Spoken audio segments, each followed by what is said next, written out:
Hello friends, आज हम शुरू करने जा रहे हैं मैथमेटिक्स के एक इंटरेस्टिंग रिवीजन से। मैं जानता हूं कि 10th बोर्ड एग्जामिनेशन को लेकर आप बहुत ही स्ट्रेस्ड हैं और मैं आपको यहां पर अगले 10 मिनट के अंदर कुछ इंपॉर्टेंट कॉन्सेप्ट भी पढ़ाऊंगा और कुछ बहुत ही इंपॉर्टेंट क्वेश्चंस भी दूंगा। याद रखिए, ये जो क्वेश्चन मैं यहां पर डिस्कस करने वाला हूं, ठीक ऐसे ही क्वेश्चन आपको बोर्ड एग्जामिनेशन में आएंगे। अगर आप मेरा ये वीडियो देख रहे हैं तो प्लीज अपनी कॉपी और एक पेन लेकर रेडी रहें, क्योंकि हर क्वेश्चन के साथ में हम कॉन्सेप्ट भी पढ़ेंगे और क्वेश्चन भी सॉल्व करेंगे। याद रखिए, सीबीएसई जैसा कि आप जानते हैं कि क्वेश्चंस आपको एमसीक्यू भी आने वाले हैं और डिस्क्रिप्टिव भी आने वाले हैं। As per the CBSE weightage scheme हमारे पास 2 एमसीक्यूज हैं जो 1 मार्क के होंगे और एक शॉर्ट आंसर टाइप क्वेश्चन होगा जो कि 3 मार्क्स का होगा। दैट मीन्स ऐसा माना जा रहा है कि टोटल 5 मार्क्स के क्वेश्चंस इस रियल नंबर चैप्टर से एग्जामिनेशन में आ सकते हैं। अब अगर हम देखें पूरे चैप्टर की ओर, तो सीबीएसई ने ऑलरेडी काफी सारा पोर्शन यहां से डिलीट कर दिया है ताकि स्टूडेंट्स पर इस थ्योरेटिकल चैप्टर का प्रेशर ज्यादा न आ सके। अब इसे थ्योरेटिकल इसलिए कहा जाता है क्योंकि यहाँ पर थोड़ी सी फिलोसॉफिकल बातें होती है। जी हाँ, इस चैप्टर में कॉन्सेप्चुअल जर्नी जो है वो बहुत डेप्थ में है। तो चलिए शुरू करते हैं इस चैप्टर के खास बुलेट पॉइंट्स और कुछ बहुत ही इंपॉर्टेंट क्वेश्चंस जो कि आपके स्कूल एग्जामिनेशन में, प्री बोर्ड्स में और बोर्ड एग्जामिनेशन में, that is month of March में डेफिनेटली आपके लिए बहुत ही फायदे का सौदा साबित होंगे। सबसे पहले हम देखते हैं कि एग्जैक्टली कौन से कॉन्सेप्ट हमको इस पर्टिकुलर चैप्टर में कवर करना है। देखो बच्चों, टोटल हमारे पास 5 कॉन्सेप्ट इस पर्टिकुलर चैप्टर से हमें पढ़ने हैं।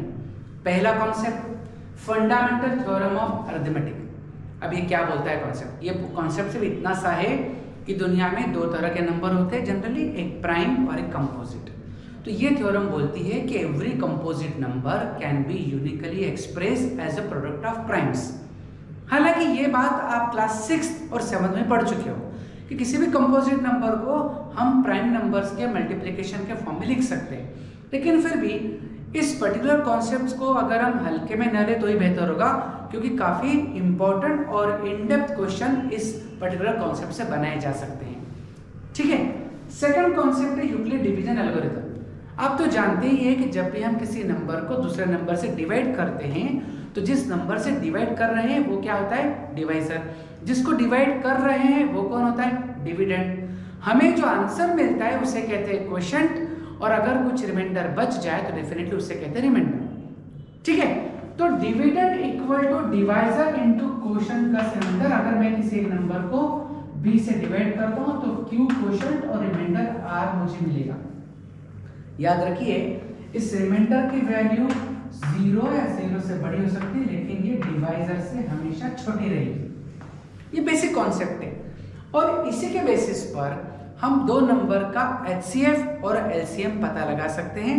यूक्लिड डिवीजन एल्गोरिथम के बेसिस पर ही हम HCF और LCM का कैलकुलेशन करते हैं। हमें कुछ भी नहीं करना होता है, हमें अपनी 7th क्लास की मेथड के थ्रू लॉन्ग डिवीजन प्रोसेस करनी होती है और हर उस स्टेप को जहां पर आपने एक नंबर को दूसरे से डिवाइड करा है उसको यूक्लिड डिवीजन एल्गोरिथम के इस फॉर्म में लिखना होता है। आप देखोगे कि रिमाइंडर हर स्टेप में धीरे धीरे छोटा हो जाता है और जिस समय रिमाइंडर बिल्कुल 0 हो जाता है उस समय जो डिवाइजर होता है, आप तो जानते ही है, वो कहलाता है उसका एक फैक्टर। ठीक है, तो यहाँ पर हमें यूक्लिड डिवीजन एल्गोरिथम के बेसिस पर ही HCF और LCM निकालना है।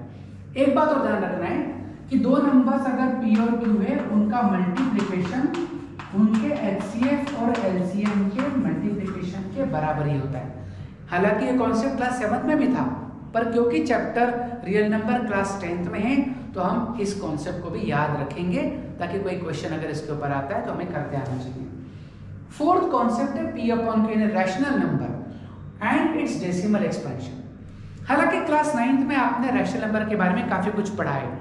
आपने देखा होगा कि जब भी किसी नंबर को दूसरे नंबर से डिवाइड करते हैं तो हमें डेसिमल एक्सपेंशन 2 तरह से मिलता है, या तो हमें टर्मिनेटिंग मिलेगा या वो हमें रिपीटिंग मिलेगा। अब सवाल ये है कि अगर हमें p और q में ये पता लगाना है कि इनका डेसिमल एक्सपेंशन टर्मिनेटिंग है या रेकरिंग है या रिपीटिंग है, तो क्या हमें हर बार डिवाइड करना पड़ेगा? जी नहीं। क्लास 10th में यहीं पर आपने एक फोकस किया कि आपने देखा कि P अपॉन Q को बिना डिवाइड करे कैसे पता चलेगा कि डेसिमल एक्सपेंशन टर्मिनेट होगा कि रिपीट होगा। तो ट्रिक क्या कहती है कि आप Q के फैक्टर्स देखिए, अगर Q के फैक्टर 2 और 5 के फॉर्म में ही आते हैं, याद रखिए Q के फैक्टर 2 और 5 के फॉर्म में ही आते हैं, दैट मीन्स ओनली 2 भी चलेगा, ओनली 5 भी चलेगा और 2 एंड 5 दोनों चलेंगे। तो याद रखिए वो हमेशा फ्रैक्शन टर्मिनेट ही होगा। पर याद एक बात और ध्यान रखने योग्य बात ये है कि P अपॉन Q अपने लोएस्ट फॉर्म में होना चाहिए। कहीं ऐसा ना हो कि आपने P अपॉन Q चेक ही नहीं करा, हो सकता है कुछ कॉमन फैक्टर कैंसिल हो रहा हो। जब ये अपने लोएस्ट फॉर्म में हो तभी Q के फैक्टर्स ढूंढने। और अगर हमें 2 और 5 के अलावा कोई भी नंबर मिलता है, जैसे 3 मिल जाए या 7 मिल जाए, तो हमें ये बोल देना है कि यस P अपॉन Q का डेसिमल एक्सपेंशन रेकरिंग होगा यानी रिपीट होगा, या यूं कहें नॉन टर्मिनेटिंग होगा। याद रहेगा आपको Q के फैक्टर चेक करने, अगर वो 2 और 5 ही हुए तो टर्मिनेटिंग, और इनके अलावा कोई और भी आया तो नॉन टर्मिनेटिंग। ठीक है, तो ये basically concept fundamental theorem of arithmetic से ही निकल कर आता है। और लास्ट जो कॉन्सेप्ट है वो है proof of irrational numbers. Class 9th में आपने √2, √3, √5 इनको इंडिविजुअली प्रूव करा है कि ये इरेशनल होते हैं बाय द कॉन्ट्रडिक्शन मेथड। लेकिन क्लास 10th में आपको क्या करना है, आपको ऑलरेडी दिया जाएगा कि √3 अगर इरेशनल नंबर है तो प्रूव करिए कि 5 + 2 √3 भी इरेशनल होगा। अब तरीका तो केवल एक ही है कि आप अगर 5 + 2 √3 को रैशनल सपोज कर ले तो आपको नजर आएगा कि √3 = देखिए जब 5 वहां जाएगा तो P - 5Q/Q जनरेट होगा और ये को नीचे। तो राइट हैंड साइड पर आपको रैशनल मिल जाएगा और लेफ्ट हैंड साइड पर इरेशनल √3 रहेगा। तो ये हो जाएगा कॉन्ट्रडिक्शन कि कैसे कोई इरेशनल रैशनल के बराबर हो सकता है, तो पॉसिबल ही नहीं है। और ये पॉसिबल क्यों नहीं है? क्योंकि आपने माना ही गलत था।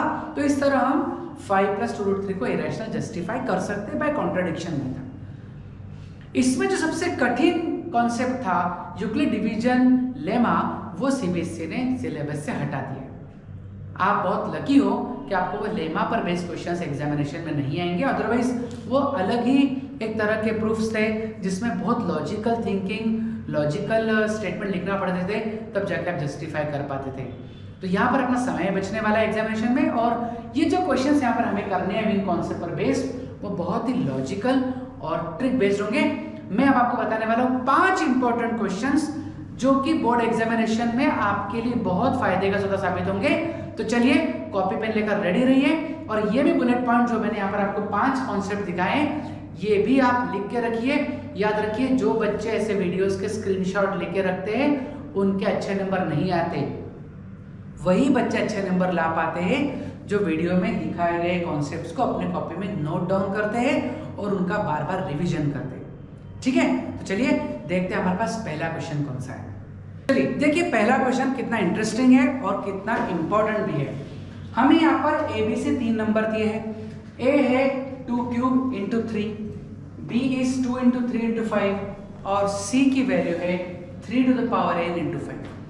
अगर ए बी सी को नंबर्स के प्रोडक्ट में रिप्रेजेंट करा है और वो प्राइम नंबर से, इसका मतलब ए बी और सी तीनों कंपोजिट नंबर्स हैं। ठीक है, जब हम कंपोजिट नंबर्स का एलसीएम निकालते हैं बेसिकली, तो एलसीएम का मतलब ये होता है कि ऐसा कौन सा नंबर है जो इन तीनों नंबर्स के टेबल में यानी इनके मल्टीपल्स में आएगा।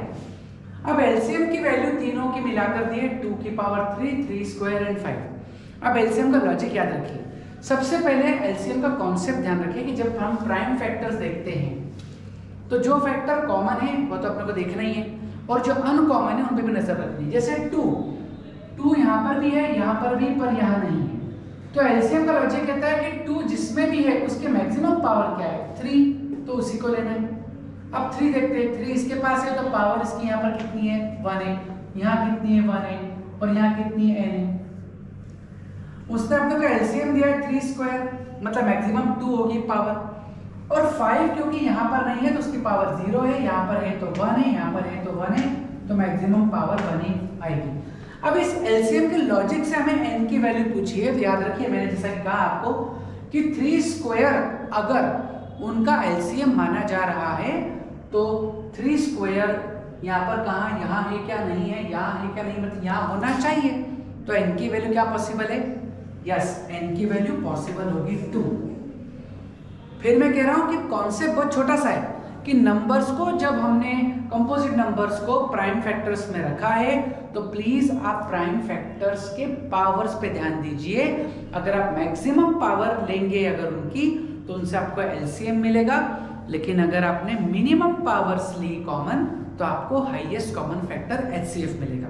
तो इस पर्टिकुलर कॉन्सेप्ट पर सीबी से आपको एक क्वेश्चन पूछने ही वाली है। तो यहाँ पर क्योंकि आपको एलसीएम दिया हुआ था तो हमने देखा कि एलसीएम लेने के लिए 3 की पावर चेक करनी पड़ेगी और मैक्सिमम पावर 2 थी, वो केवल 3 टू द पावर n में ही पॉसिबल थी, तो n की वैल्यू 2 होगी।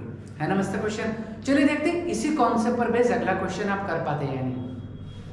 चलिए ये जो सेकंड क्वेश्चन है, देखिए आप फर्स्ट क्वेश्चन जैसा ही है। यहाँ पर हमें a दिया है p cube and q to the power 4, b is p square q cube and हमें यह दिया हुआ है कि उनका HCF अगर p to the power m और q to the power n है और LCM p to the power r और q to the power s ऐसा दिया हुआ है, तो पूछ रहे हैं m plus n into r plus s की वैल्यू क्या। मैंने आपको अभी बताया पिछले क्वेश्चन के दौरान कि जब हम HCF निकालते हैं तो मिनिमम पावर देखते हैं किनकी, कॉमन फैक्टर्स की। तो बच्चों अगर मैं यहाँ पर देखूं कॉमन फैक्टर p है तो p की मिनिमम पावर कितनी है? 2, बिल्कुल सही, तो मैं p स्क्वायर ले सकता हूँ। और q की मिनिमम पावर देखेंगे तो वो है 3। तो HCF अगर मेरा p स्क्वायर q क्यूब है तो भाई m की वैल्यू मेरे पास 2 है और n की वैल्यू मेरे पास 3 है। सिमिलरली जब हम LCM की बात करते हैं तो LCM में मैक्सिमम पावर लेते हैं। ये जो LCM अपने पास उन्होंने दिया है इसको देखूं तो p की मैक्सिमम पावर कितनी है? 3 और q की मैक्सिमम पावर कितनी है? 4। तो ऐसा तो हमें पता चलता है कि r की वैल्यू 3 है और s की वैल्यू 4 है। तो m plus n that means 3 plus 2 5 और r प्लस s 3 प्लस 4 मतलब 7 और 7 5 का होता है 35। तो 35 इज द करेक्ट आंसर। अब ये जो एमसीक्यू मैं आपको दे रहा हूं इसलिए बच्चों क्योंकि ये क्वेश्चन एमसीक्यू में भी आ सकता है और डिस्क्रिप्टिव में भी आ सकता है। मान लीजिए 4 ऑप्शंस नहीं दिए जाए तो भी तो क्वेश्चन पूछा जा सकता है एग्जाम में। और जिन बच्चों को यही नहीं पता कि HCF LCM निकालते समय मैक्सिमम मिनिमम पावर्स का लॉजिक होता है तो वो ऐसे क्वेश्चन नहीं करेंगे, उल्टा ये बोलेंगे दोस्तों को आके बाद में कि क्वेश्चन आउट ऑफ सिलेबस था, ये तो बुक में ही नहीं था। याद रखिए ऐसे क्वेश्चन भले ही NCERT में ना हो लेकिन NCERT एग्जाम्पलर में जरूर दिए हैं। तो जो कॉन्सेप्ट NCERT एग्जाम्पलर में कवर किए गए हैं वो तो हमारे लिए डेफिनेटली इंपॉर्टेंट है ही। अभी तक भी अगर आपने NCERT एग्जाम्पलर को हाथ नहीं लगाया है तो आप जरूर उठाइए और उसके क्वेश्चन ट्राई करते रहिए। चलिए देखते हैं थर्ड इंपॉर्टेंट क्वेश्चन। देखिए थर्ड क्वेश्चन कितना इंटरेस्टिंग है। यहाँ पर हमें ये पूछा है which of the following is a terminating decimal expansion और हमें 4 फ्रैक्शन थी। मैंने आपको अभी इनिशियली यही बताया कि टर्मिनेटिंग कब होता है और रिपीट कब होता है। आपको सबसे पहले ये चेक करना होता है कि वो जो फ्रैक्शन दिया है वो लोएस्ट फॉर्म में है या नहीं, और उसके बाद आपको डिनोमिनेटर्स के फैक्टर्स देखना होते हैं। अगर वो फैक्टर 2 और 5 के अलावा कोई और भी नंबर आ जाएगा तो वो टर्मिनेटिंग नहीं होगा। तो यहाँ पर देखिए 77/210। तो बच्चों में अगर 7 से डिवाइड करता हूँ तो मुझे तो 11 लग रहा है, 7 3 तो 11/30 और 30 मतलब 3 into 10 तो 3 मल्टीपल में आ गया, मतलब ये तो हो नहीं सकता है। 23 भले 3 से डिविजिबल ना हो तो ये लोएस्ट फॉर्म है, लेकिन अगेन यहाँ पर 3 जो है वो फैक्टर है 2 और 5 के अलावा, ये भी टर्मिनेट नहीं होगा। 441, अरे 441 4 + 4 8 + 1 9 जिसका सम 3 के टेबल में आता है वो नंबर 3 से डिविजिबल होगा, तो इसमें भी 3 कॉमन फैक्टर है तो ये भी नहीं होगा। 23/8 को आप लोएस्ट फॉर्म में कन्वर्ट नहीं कर सकते, ऑलरेडी वो है। तो 8 के फैक्टर अगर आप देखोगे तो वो केवल 2 का क्यूब है। तो जहां पर केवल 2 आ जाए या सिर्फ 5 आ जाए या दोनों आ जाए तो इसका डेसिमल एक्सपेंशन टर्मिनेटिंग होगा, क्योंकि वो टर्मिनेटिंग पर ही फोकस कर रहा है क्वेश्चन। याद रखिए क्वेश्चन को ध्यान से पढ़िए। क्या हमें ये तो नहीं पूछा जा रहा है कि कितने डेसिमल एक्सपेंशन नॉन टर्मिनेटिंग होंगे, तो आपका कॉन्सेप्ट ये रहेगा कि हाँ फैक्टर 2 और 5 के अलावा मिलना चाहिए। लेकिन अगर क्वेश्चन ऐसा आया है कि कौन सा टर्मिनेटिंग ही होगा तो हमें 2 और 5 के अलावा कोई भी दूसरा फैक्टर कॉमन नहीं मिलना चाहिए। ठीक है, चलिए तो ये था थर्ड कॉन्सेप्चुअल क्वेश्चन। देखते हैं नेक्स्ट 2 कितने इंटरेस्टिंग क्वेश्चन आपके सामने आने वाले हैं। Now let us see the question number 4. Fourth question says the decimal expansion of 33 by 20 will terminate after, and the options are after 1 decimal place, after 2 decimal place, after 3 decimal place or more than 3 decimal place. ये जो concept है ये हमें ये कहता है कि सबसे पहले ये तो चेक करिए कि 33/20 टर्मिनेट हो भी रहा है या नहीं। तो 33/20 को क्या और किसी कॉमन फैक्टर से कैंसिल कर सकते हैं क्या? डेफिनेटली नहीं। ठीक है, वो ऑलरेडी लोएस्ट फॉर्म में है। अगर लोएस्ट फॉर्म में है तो आपको लॉजिक कहता है कि 20 के फैक्टर देखेंगे तो 20 मुझे लगता है कि 2 स्क्वायर इंटू 5 है। 4 5 से 20 होता है। जब हमें उस डिनोमिनेटर के फैक्टर्स मिल रहे हैं 2 और 5 तो टर्मिनेट तो होगा। अब ये कैसे पता चलेगा कि कितने प्लेसेस बाद? हमें डिवाइड करने की जरूरत नहीं है, ये ट्रिक मैं आपको बताने वाला हूं, प्लीज इसे नोट डाउन करिए। अगर 2 और 5 ही आपको दिख रहा है कॉमन फैक्टर्स उसके प्राइम फैक्टर्स, तो 2 और 5 में से जिसकी पावर ज्यादा होगी उतने प्लेसेस बाद, और अगर दोनों इक्वल हुए तो भी उतने ही प्लेसेस बाद जितनी उनकी पावर है। तो यहाँ पर 2 की पावर 2 है, 5 की पावर 1 है, तो कौन बड़ी पावर है? 2 की 5 की? 2 की पावर, और वो कितनी है? 2। तो 2 प्लेसेस बाद ही वो टर्मिनेट होगा। ऑप्शन नंबर बी हमारे पास राइट आंसर है। समझ में आया? हमें सिर्फ ये देखना है कि टर्मिनेट हो रहा है कि नहीं हो रहा है। अगर हो रहा है तो डिनोमिनेटर के फैक्टर्स कर लो। अगर वो फैक्टर 2 और 5 की पावर्स में है तो जिसकी भी पावर मैक्सिमम होगी, चाहे 2 की हो या 5 की हो, उतने ही प्लेसेस बाद वो टर्मिनेट होगा। ठीक है, अब क्वेश्चन नंबर 5 बहुत ज्यादा कॉन्सेप्चुअल क्वेश्चन है। The HCF of 2/5, 6/25 और 8/35 is। जहां तक मैं जानता हूं कि अगर बच्चों को यह क्वेश्चन पूछा जाए कि इसका LCM क्या या HCF क्या, तो वो डिनोमिनेटर नंबर को देखते हैं। तो कई बार बच्चे बोलते हैं सर 5, 25, 35 को मिनिमम 5 से डिवाइड कर ही सकते हैं, तो ऑप्शन नंबर ए सही होगा। गलत जवाब। याद रखिए MCQ के ऑप्शन जो होते हैं वो काफी क्लोज होते हैं, मतलब आपने जो गलत सोचा और जिससे आपका आंसर आया वो किसी न किसी ऑप्शन में होगा, और यहीं पर हो जाती है गड़बड़ी। अगर आपकी गलती के बाद जो आंसर आया है वो अगर ऑप्शंस में दिया हो तो आप उसे टिक लगाने के पहले सेकंड थॉट नहीं देते। यहां पर याद रखिए हमें इन तीनों नंबर्स का HCF पूछा है। तो 2/5 अपने आप में एक नंबर है, 6/25 अपने आप में एक नंबर है, और 8/35 अपने आप में एक नंबर है। एक बहुत ही इंपॉर्टेंट फॉर्मूला मैं आपको बताने जा रहा हूं। यह फॉर्मूला आपको आपकी नॉर्मल टेक्स्ट बुक्स में नहीं मिलेगा। याद रखिए फॉर्मूला आप नोट करिए कि अगर मुझे HCF ऑफ फ्रैक्शंस निकालना है, ठीक है, तो फॉर्मूला क्या कहता है कि HCF of numerator divided by LCM of denominator. Numerator में जो नंबर्स है केवल उन्हीं का LCM लीजिए और डिनोमिनेटर के नंबर का LCM लीजिए। अगर आपसे LCM पूछा जाए फ्रैक्शंस का P/Q का, तो आप LCM ऑफ न्यूमरेटर को डिवाइड करेंगे HCF ऑफ डिनोमिनेटर। ठीक है, ये फॉर्मूले आप नोट जरूर करिए। ये किसी भी टेक्स्ट बुक में आपको इतने इजीली नहीं मिलेंगे, जनरली आप जो पढ़ते हैं। ये बहुत ही कॉम्पिटिटिव इंपॉर्टेंट कॉन्सेप्ट है। तो याद रखिए जब मैं सारे नंबर देखता हूं 2, 6, 8, तो न्यूमरेटर का जो HCF है कॉमन नंबर वो 2 है, और डिनोमिनेटर का अगर हम LCM निकालने जाएंगे तो आएगा 175। दैट मींस सही आंसर ऑप्शन नंबर सी 2/175। वो इस फॉर्मूले से आया। न्यूमरेटर का मैंने LCM निकाला और डिनोमिनेटर का मैंने न्यूमरेटर का HCF निकाला और डिनोमिनेटर का LCM। इसी फॉर्मूले के थ्रू आपको फ्रैक्शंस का LCM HCF बताना है। याद रखिए कॉन्सेप्ट ये कहता है कि जो कोई नंबर किसी के टेबल में आता हो और 2-4 नंबर अगर हो तो उनके जो टेबल्स में नंबर आएंगे और वो हाईएस्ट कॉमन हो या लोवेस्ट कॉमन हो तो ही उसे हम कॉमन फैक्टर लेते हैं और फिर उसमें LCM यानी लोवेस्ट कॉमन फैक्टर ढूंढते हैं। तो याद रखिए मैंने रियल नंबर चैप्टर के अभी जो 5 क्वेश्चन डिस्कस करे हैं वो निहायत इंपॉर्टेंट है, बहुत जरूरी है। ये सारे कॉन्सेप्ट को पता होना चाहिए। लेकिन अगले वीडियो में मैं रियल नंबर चैप्टर के कुछ डिस्क्रिप्टिव क्वेश्चन डिस्कस करूंगा, तो आप उसका इंतजार करिए। और प्लीज हर बार मैं यही कहूंगा कि जो भी पढ़ाया जा रहा है इसे आप बार बार व्यू करिए, वीडियो को पॉज करके रिवाइज करिए और कॉन्सेप्ट को नोट डाउन करिए। जितना ज़्यादा बार आप लिखेंगे उतने ही नंबर आपके एग्जामिनेशन में बढ़ेंगे।